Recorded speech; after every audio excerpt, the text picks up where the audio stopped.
যার কেউ নেই তার নাকি ভগবান আছে। জানি না ভগবান আমার আছে কি না। এমনিতেই দেখো আমার মেয়ে হয়েছে বলে কত কথা, মানে প্রথম মেয়ে আবার মেয়ে হয়েছে তাই নিয়ে আমাদের সমস্যা নেই, সমস্যা অন্য মানুষের নানা রকম কথা শোনাচ্ছে। তারপরে আজকে মাত্র 15 দিন হলো আমার সিজার প্লাস টিউমার অপারেশন হয়েছে।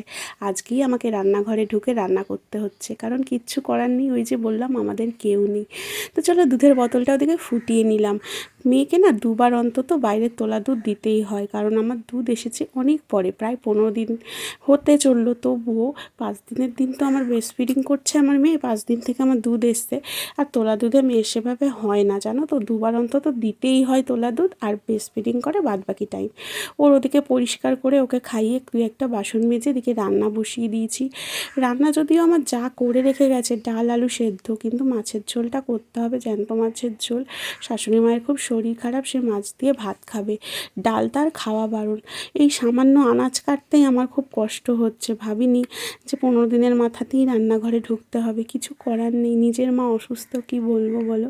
মা যদি সুস্থ থাকতো মায়ের কাছে গিয়ে থাকতাম, এত খাটনি করতে হতো না।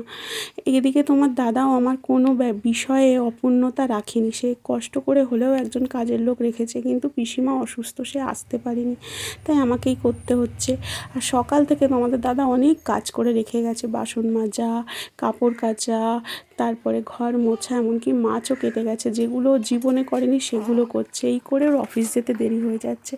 দুবারের রান্না একবারে করে নিলাম। প্রথমে তো জ্যান্ত মাছ বসিয়েছিলাম, তারপরে ওই ঝোলটাই তুলে হাফ দিলাম ইলিশ মাছ আর হাফ দিলাম শিঙি মাছ, কারণ রাতে রান্না করতে পারবো না, একবারে করে নিলাম।